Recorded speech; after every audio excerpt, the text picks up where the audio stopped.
कैलेंचो ऐसा प्लांट जिसके फ्लावर की खूबसूरती देखते ही बनती है, जिसके फ्लावर लॉन्ग लास्टिंग होते हैं। एक बार खिलने के बाद 15 दिन तक यूं ही प्लांट पर खिले रहते हैं, जल्दी मुरझाते नहीं हैं। बहुत सारे कलर में मिलता है, बहुत सारे किस्म का होता है, जैसे देसी वैरायटी का कैलेंचो और हाइब्रिड वैरायटी का कैलेंचो। कैलेंचो बहुत ही सुंदर प्लांट है, हार्डी प्लांट है, एक तरह से पेरिनल प्लांट भी है। एक बार इस प्लांट को आप लगा लेंगे तो फिर ये मरता नहीं है। इसकी एक कटिंग से आप बहुत सारे प्लांट बना सकते हैं। आप भी कोई ऐसा प्लांट ढूंढ रहे हैं जो कि हार्डी हो, पेरिनल हो और बहुत कम केयर में आसानी से ग्रो भी होता रहे और फ्लावरिंग भी करता रहे, तो वो यही प्लांट है कैलेंचो। कैलेंचो बिल्कुल परफेक्ट प्लांट है, कम केयर में, बहुत ही कम फर्टिलाइजर में, बहुत ही आसानी से ग्रो भी होगा और भर भर के फ्लावरिंग भी करेगा। कैलेंचो के बारे में बहुत सारी चीजें नहीं जानते होंगे, तो इन्हीं सब बातों पर आज इस वीडियो में बात करेंगे। मैंने कैलेंचो पर आ रही इस फ्लावरिंग को क्यों काट दिया है, क्यों मैंने इसकी प्रूनिंग कर दी है, क्योंकि अब समय है इस प्लांट को हेल्दी और बुशी बनाने का। तो चलो वीडियो में आगे बढ़ते हैं और जानते हैं वो कौन सी ज़रूरी चीज़ें हैं जो कि हमें फॉलो करनी होंगी। तो चलो वीडियो को स्टार्ट करते हैं। तो हेलो दोस्तों, आप सबका स्वागत है आपके अपने ही channel true smile in gardening channel में। मैं हूँ ममता शर्मा, आपकी गार्डनर दोस्त। मैं आपके लिए इंफॉर्मेटिव वीडियो लेकर आती रहती हूँ।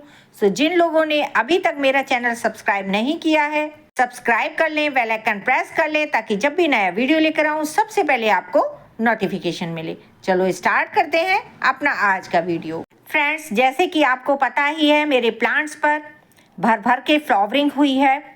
बहुत ही अच्छी इस बार फ्लावरिंग रही थी। मैंने जितने भी प्लांट कैलेंचो के तैयार किए थे सभी पर फ्लावरिंग हुई है, चाहे वो बेबी प्लांट हो या बड़े प्लांट हो, सभी पर बहुत अच्छे फ्लावरिंग रही है। अब समय आ गया है कि इनको प्रून कर दें, इनकी कटिंग कर दें, क्योंकि अब ये फ्लावर जो हैं काफ़ी समय से प्लांट पर लगे हुए हैं, तो अब ये मुरझाने लगे हैं। और ऐसे में अगर ये फ्लावर अपने प्लांट पर हम लगे रहने देंगे तो क्या होगा, ये हमारे प्लांट की एनर्जी लेते रहेंगे और प्लांट की ग्रोथ नहीं होने देंगे। अब समय आ गया है अपने प्लांट को नया जीवन देना है। तो मैंने ये नया पॉट ले लिया है। आप देख रहे होंगे कि मेरे पास एक नया पॉट है। पॉट तो क्या, एक तरह से मेरे पास वेस्ट कंटेनर पड़ा हुआ था, इसमें मैंने कुछ पुरानी लीव्स डाल रखी हैं। लीव्स इसलिए डाली हैं कि पॉट को भरने के लिए ज़रूरी होता है और ये जो लीव्स हैं वो धीरे धीरे डिकम्पोज होकर मिट्टी में मिल जाएंगी और एक तरह से फर्टिलाइज़र का काम करेंगी। तो ये बहुत अच्छा तरीका होता है। हमारे गार्डन में बहुत सारी सूखी लीव्स निकलती ही हैं, तो इनको हम जब नया प्लांट लगाते हैं तो उस पॉट के नीचे डाल देते हैं, तो जिससे हमारे प्लांट्स को फर्टिलाइज़र की कमी नहीं होती है और अपनी ग्रोथ के लिए एनर्जी मिलती रहती है। सूखी लीव्स डालने के बाद मैंने उसके ऊपर से मिट्टी की लेयर बना दी है। अब मैंने एक ये प्लांट ले लिया है, इस पर देखिए फ्लावरिंग हो चुकी है। अब कुछ फ्लावर इसके सूखे हुए हैं, तो इन सबको अब रिमूव करने का समय आ चुका है। वैसे भी इन पर फ्लावरिंग हो चुकी है, तो अब ये फ्लावर दोबारा खिलने वाले नहीं हैं। जब तक हम इनको नहीं कटिंग करेंगे, यहाँ से नई ब्रांच निकल कर नहीं आएगी और ना ही इस पर फ्लावरिंग होगी।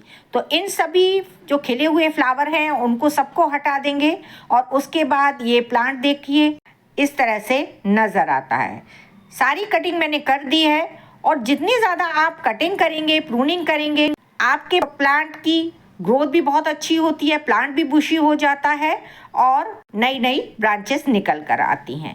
अब ये कटी हुई मैंने ब्रांच जो ली है, इनकी सारी लीव्स हमें हटानी है, क्योंकि अगर इतनी सारी लीव्स के साथ आप मिट्टी में इनको लगा देंगे तो ये लीव्स मिट्टी के टच में आके ख़राब होने लगेगी, तो ये कटिंग भी हमारी ख़राब हो जाएगी। कैलेंचो की कटिंग लगाने के लिए कोई भी रूटिंग हार्मोन्स लगाने की ज़रूरत नहीं है। आप चाहें तो लगा सकते हैं, दालचीनी का पाउडर ले सकते हैं या कोई भी रूटिंग हार्मोन्स ले सकते हैं, या फिर केले में रूट्स को डिप करके भी लगा सकते हैं। आप जैसे चाहें लगा लें। अगर कुछ भी नहीं लगाएंगे तब भी ये कटिंग बहुत इजीली ग्रो हो जाती है। तो मैं तो यहाँ पर कुछ भी नहीं लगा रही हूँ, इसी तरह से बस लीव्स हटाकर और मैं डायरेक्ट मिट्टी में लगा दूँगी। देखना कुछ ही दिनों में ये जो कटिंग है वो भी ग्रोथ कर जाएगी और इनमें से नई नई ग्रोथ स्टार्ट हो जाएगी। और जो लीव्स मैं हटा रही हूँ इनको भी फेंकना नहीं है, इन सारी लीव्स को भी हम एज ए कटिंग लगा देंगे तो इन लीव्स से भी हमारे पास नए नए प्लांट तैयार हो जाते हैं। इसी तरह से मैं बहुत सारी कटिंग लगाती हूँ, बहुत सारे प्लांट बनाती हूँ जो कि मेरे पास तैयार हो जाते हैं। इन सब कटिंग्स को लगाने के बाद मैंने अब इसमें पानी दे दिया है। एक बार फुल वाटरिंग करना बहुत ज़रूरी है।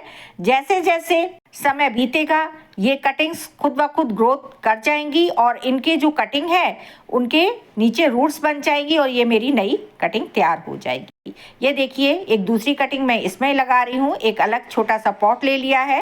इस नर्सरी पॉट में भी मैंने थोड़ी सी मिट्टी डालकर इस कटिंग को इसी तरह लगा दिया है। और आप ये देखना कुछ दिनों तक जो इसके ये फ्लावर हैं वो इसी तरह से खिले रहेंगे। ज़रूरी नहीं है आपने अपने प्लांट से इनको कट कर दिया है ये फ्लावर मुरझा जाएंगे, बिल्कुल भी नहीं, इसी तरह से खिलते रहेंगे। और जो नहीं भी खिले होंगे, जो बड्स बनी हुई होंगी वो भी बाद में अच्छी तरह से खिल जाती हैं। अब ये बची हुई लीव्स को भी मैं लगा रही हूँ ताकि इनसे भी मेरे प्लांट तैयार हो जाए। एक दो लीव्स मर भी जाती है और कुछ एक लीव्स से प्लांट भी बन जाते हैं। तो मैं तो इसी तरह से प्लांट तैयार करती हूँ। आपके पास भी अगर ये प्लांट है तो आप भी इनसे ढेर सारे प्लांट बना लीजिए क्योंकि ये समय बहुत ही अच्छा है इनकी कटिंग प्रूनिंग करने का। उसके बाद आप इनकी कटिंग को नए प्लांटर में शिफ्ट करके नए नए प्लांट बना सकते हैं और इस तरह से आपके पास एक प्लांट से बहुत सारे प्लांट हो जाते हैं। प्लांट को नया जीवन भी मिल जाता है जब बहुत समय से खिले हुए फ्लावर को आप उनसे हटा देते हैं और उनको थोड़ा सा फर्टिलाइज़र दे देते हैं, उनकी कटाई छटाई हो जाती है तो वो एक तरह से वो बहुत हल्का फील करते हैं। वो अपनी अब सारी एनर्जी है वो अपनी ग्रोथ में लगाते हैं और जो फ्लावर हैं इनको हमने अलग कर लिया है, ये अपनी एनर्जी अपनी रूट्स में लगाएंगे क्योंकि इनको ग्रोथ करना है ना, तो रूट्स इनमें बहुत जल्दी डेवलप हो जाती है। अब इन सारे कटिंग्स को लगाने के बाद मैं इन सभी में फुल वाटरिंग करूँगी। वीडियो बनाते बनाते थोड़ा सा अंधेरा हो चुका है इसलिए थोड़ा सा मैनेज कर लेना क्योंकि जब बहुत ज़्यादा धूप होती है तब छत पर नहीं आ पाती हूँ। अब देखिए मेरे पास एक प्लांट से 3 प्लांट तो तैयार हो चुके हैं। अभी 3 गमले और मेरे पास पड़े हैं जिनमें कुछ में फ्लावरिंग हो रही है, कुछ में अभी फ्लावरिंग नहीं है। तो जब उनमें फ्लावरिंग खत्म हो जाएगी उसके बाद उनको भी हमें इसी तरह से प्रूनिंग करना है, कटिंग करना है और उनसे भी मेरे पास ढेर सारे प्लांट तैयार हो जाएंगे। तो है ना बहुत ही अच्छा प्लांट। और सबसे अच्छी बात है ये प्लांट मरने वाला नहीं है, इनकी कटिंग कोई भी फेल नहीं होती है, 100% इसकी कटिंग चल जाती है। आप किसी भी तरह से इसकी कटिंग लगा दीजिए बिल्कुल 100% चलेगी। इसकी ग्रोथ भी बहुत अच्छी होगी और इसकी लीव्स आप अगर केवल मिट्टी पर रख भी देंगे ना तो भी 1 हफ्ते के अंदर ही उनमें रूट्स बन जाती है और वो ग्रोथ स्टार्ट कर देती है, उनमें से नया प्लांट तैयार होने लगता है। तो मैंने तो मार्च के मिड में ही अपने प्लांट पर प्रूनिंग कर ली है। आपने भी अगर कैलेंचो प्लांट लगाया है और इस पर फ्लावरिंग हो चुकी है या अब इस पर फ्लावर जो लगे हुए थे वो सूखने लगे हैं तो प्लीज़ अपने प्लांट पर प्रूनिंग ज़रूर करिए, नहीं तो ये आपके प्लांट के लिए नुकसानदायक हो सकता है। आपके प्लांट की एनर्जी ये लेते रहेंगे और धीरे धीरे आपका प्लांट मर जाएगा। तो समय रहते हमें अपने प्लांट से फ्लावरिंग भी लेनी होती है और फ्लावरिंग होने के बाद इनकी समय से प्रूनिंग भी करनी होती है ताकि हमारा जो प्लांट है वो हेल्दी भी रहे और इनसे हम ढेर सारे प्लांट भी बना सकें। और जिन ब्रांचों से हमने प्रूनिंग की है, कटिंग की है, वहाँ से फिर से नई नई ब्रांच निकलने लगेगी, प्लांट भी बुशी हो जाएगा और अभी भी समय है, हो सकता है इस पे और बड्स बन जाए और अभी भी फ्लावरिंग हो सके। नहीं तो अब ये नेक्स्ट सीज़न में ही फ्लावरिंग करेगा, कोई बात नहीं। हमें थोड़ा सा इसको सेव करके रखना है ताकि हम इनसे बहुत सारे प्लांट बना सकें। ये कैलेंचो का प्लांट जैसे कि मैंने बताया है मेरे पास देसी वैरायटी का है, एक हाइब्रिड वैरायटी का भी कैलेंचो प्लांट होता है, उसकी थोड़ी सी केयर करनी होती है। लेकिन जो देसी वैरायटी का कैलेंचो है उसकी मैंने कुछ खास केयर नहीं की है। मैं तो इस तरह से इसमें सीज़न शुरू होता है तभी इस प्लांट को बाकी प्लांट्स के साथ फर्टिलाइज कर देती हूँ, उसके बाद बस वाटरिंग का ध्यान रखना है। और आप देख ही सकते हैं मेरे प्लांट पर कितनी अच्छी अच्छी फ्लावरिंग हुई है। इससे पहले भी मैंने एक वीडियो बनाया था, अगर आपने नहीं देखा है तो मैं डिस्क्रिप्शन में इसका लिंक दे दूंगी, जाकर देख लीजिए। कि कैलेंचो प्लांट की कैसे केयर करनी चाहिए, इस प्लांट को कैसे लगाना चाहिए, इसकी क्या रिक्वायरमेंट है, ये सब सारी जानकारी मैंने इससे पहले वीडियो में दे दी है। तो आप पहले वीडियो को भी विजिट ज़रूर करिए। तो फ्रेंड्स, आपको ये मेरी जानकारी कैसी लगी, अच्छी लगी तो मेरे वीडियो को लाइक कीजिए, शेयर कीजिए। मेरे चैनल पर पहली बार आए हैं तो सब्सक्राइब ज़रूर करें। मिलते हैं अगले वीडियो में। बाय।